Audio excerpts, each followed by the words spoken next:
Mesdames et messieurs, bonjour, ravi de vous retrouver pour cette nouvelle édition de votre programme quotidien Midi au Caire en ce jeudi le 7 juillet 2022.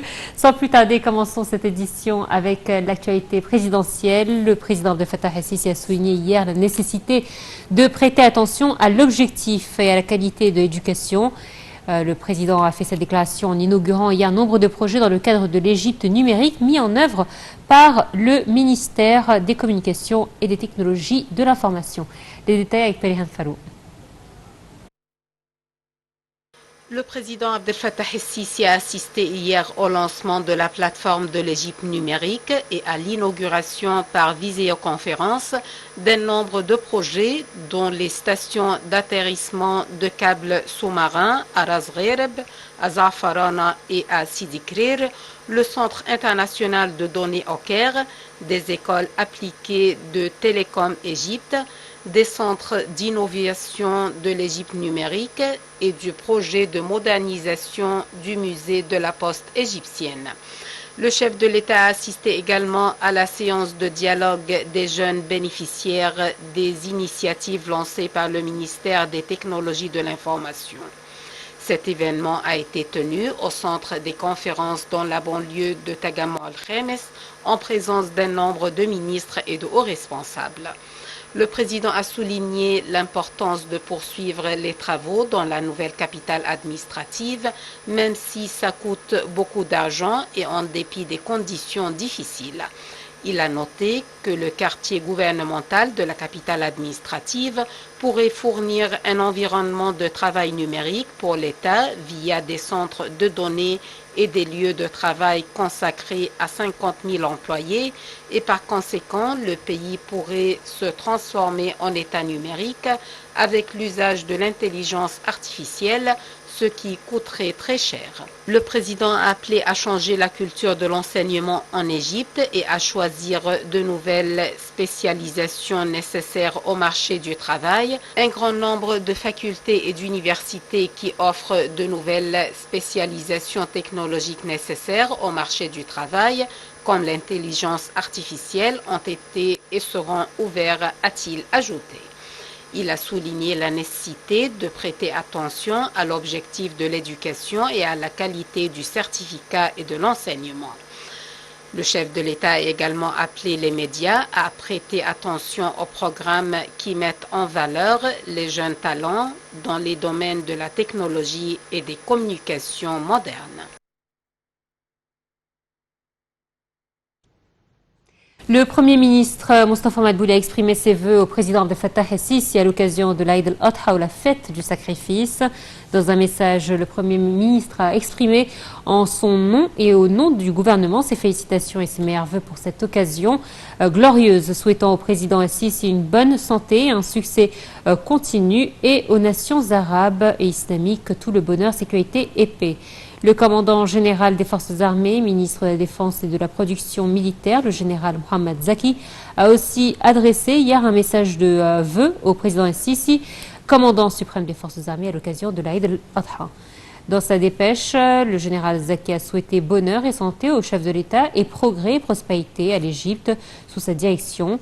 Le chef de l'état-major des forces d'armée, le lieutenant-général Oussama Askar, a aussi envoyé un message de vœux au commandant suprême des forces armées.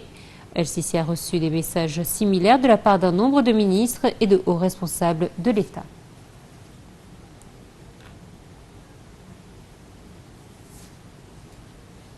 Toujours concernant le Premier ministre Mostafa Madbouli, il a mis l'accent sur l'importance d'intensifier les efforts déployés par le Haut Comité médical du cabinet ministériel en vue d'alléger la souffrance des patients et de leurs familles. La déclaration du Premier ministre a été faite lors de sa réunion avec le conseiller médical du cabinet présidentiel, Dr Hossam El-Masri, au cours de laquelle il a suivi les activités présentées par ce comité. Madbouli a salué les efforts du Haut Comité médical du cabinet ministériel dans le secteur sanitaire en vue de présenter les services nécessaires aux citoyens. Il a aussi rendu hommage à la coopération entre les autorités compétentes et ce comité en vue de répondre à n'importe quelle plainte de la part des citoyens.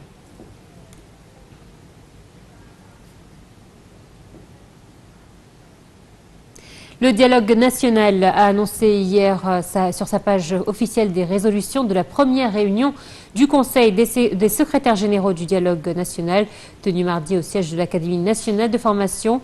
Parmi ces résolutions figure la ratification de la décision prévoyant la formation du Conseil des SG du dialogue national et de la publication du statut régissant le travail du Conseil et du code de conduite et d'éthique. Ce statut organise la tenue des séances du Conseil de dialogue national alors que le Code maintient l'aspect civilisationnel de ces séances.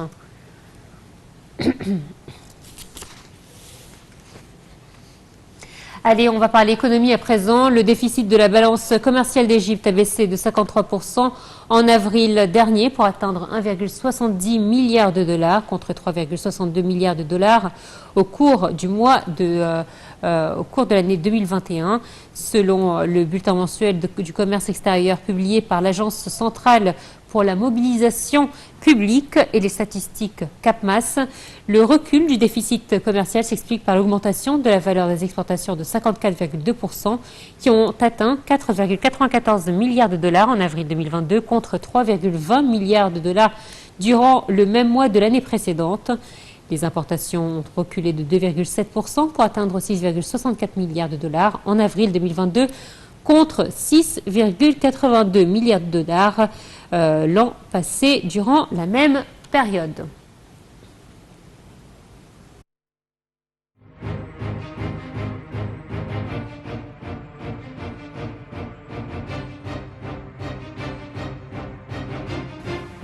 Et à présent, je vous laisse avec Chouif Bossela et les dernières actualités du tourisme.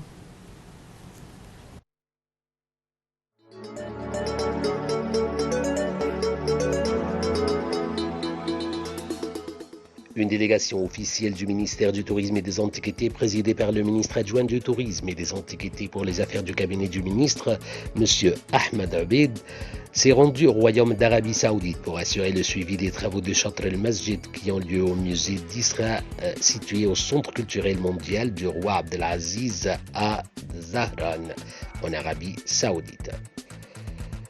La délégation comprenait le chef adjoint du secteur des antiquités islamiques, coptes et juives au Conseil suprême des antiquités, Dr Abou Bakr Abdallah, le directeur général du musée d'art islamique, Dr Mamdouh Othman, le superviseur général du musée d'Hurghada, le professeur Hamed Emem, et l'ancien superviseur de l'administration centrale des musées historiques, Dr Maha Mohammed, Dr Ashraf Faqih, chef du département des programmes au centre du roi Abdelaziz pour la culture mondiale, Madame Farah Abou Shleh, superviseur du musée d'Isra, et Madame Mouna Al-Galhami, conservatrice adjointe des antiquités islamiques au centre Isra, les ont reçus.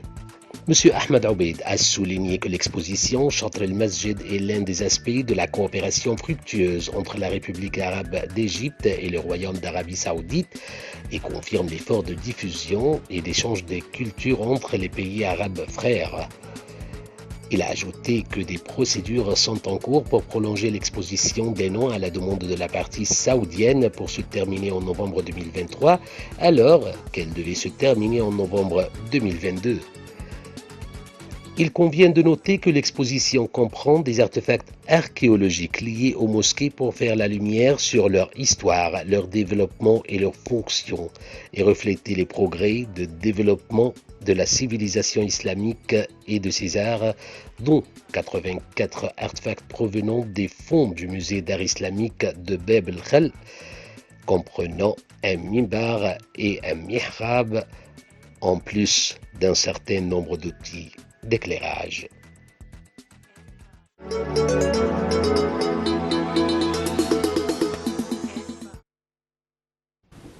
Voilà, c'est ainsi que prend fin cette édition. Merci de nous avoir suivis. Bien évidemment, nous serons avec vous durant les fêtes. D'ailleurs, c'est l'occasion pour moi de vous souhaiter une excellente fête de l'Aïd al-Adha ou du Grand Bayram. Et on se retrouvera le premier jour pour une nouvelle édition de Bonjour Égypte et de Midi Oka. Et bien évidemment, tous mes collègues seront avec vous durant la semaine pour justement célébrer cette fête dans la bonne humeur. Très bonne suite de programme à vous et à très bientôt. Au revoir.